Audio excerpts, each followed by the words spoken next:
Can you explain that a little bit more, how we might find the beginning and the end of the world? Because it arises in the mind.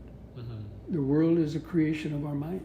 Mm-hmm. It starts as a vibration, the subtlest vibrations in the nervous system. The 5 aggregate process is what creates our idea of myself in this world.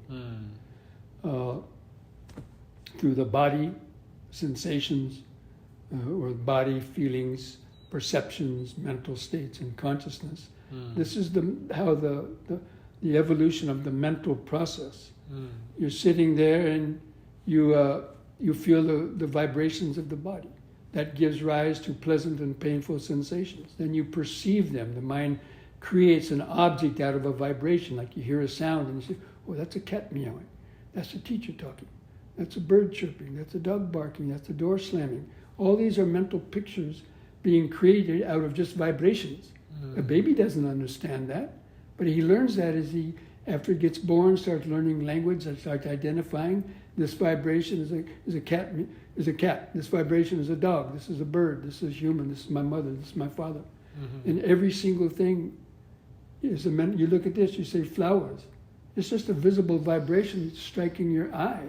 But the mind creates the idea of a flower that stands out in time and space. Otherwise, you would have a one-dimensional viewpoint. It's perception that causes objects to stand out. And then the past and the future related to that object draws into play, which is the sankhara. And then the sense of I am, these are happening to me, the sense of I is there. And that I is identified with the body, feelings, perceptions, and mental states. Because we've been doing that since the baby lost that contact with the present moment. And we've been lost in the past and the future. So basically, I know it's a lot to digest. But so that's the meaning of, in yoga they call Maya. The world is Maya, illusion.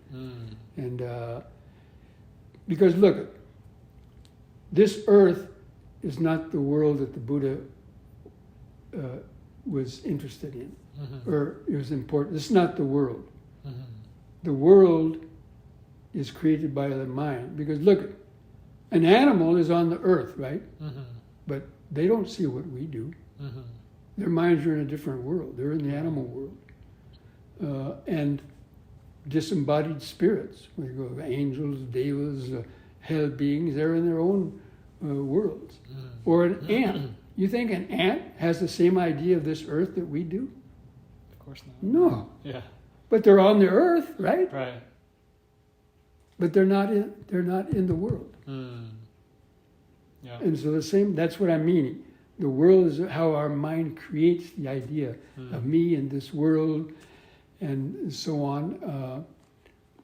Because people can go into psychotic states too, right? In trances, when they think monsters are following them, they're lost in their minds. Right. So that's the world for them at that time. A person who's in a nightmare, right? Right. I mean, they're not on this earth at that point. They're lost in a mental world. Right. So that's what the Buddha meant by the world. The world, the way what is the mind is creating our world from moment to moment. Yeah. You can be. You hear something nice or see a friend, and all of a sudden you get elated and be caught up in so much happiness. But then the phone rings and said somebody just got killed in an auto accident, and you can go boom, and go down into the depths of fear and that fast. Right. So that's the meaning. Thank you, Bhante. My father taught me that sutta when I was quite young. It stood out to him, so I know he'll be happy when he listens to this that you brought that up. And it reminds me of another... Which one? The one about the world, the beginning of the world? Right, about this deva who's...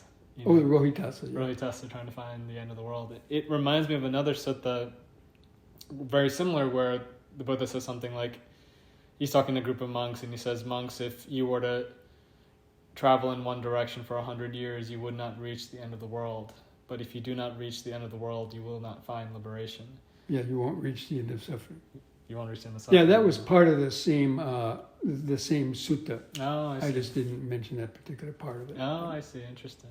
Yeah, without reaching the end of the world, you won't reach the end of suffering. And then he said that's because the world, the beginning of the world, is right inside. Yeah. So in Vipassana, that's what we meditate about. Actually, when I was first doing Vipassana, my first couple years as a monk, I was practicing this intense Vipassana meditation, and I reached, and it just, I was just watching the world the world creation process. I even wrote that down in my notebook. Just watching the world being created moment by moment through sensation and through the five aggregate process. That's the focus. But most people don't reach that level because they don't do enough sustained practice to come to those levels. So when most people say they're practicing Vipassana, generally a fairly superficial level.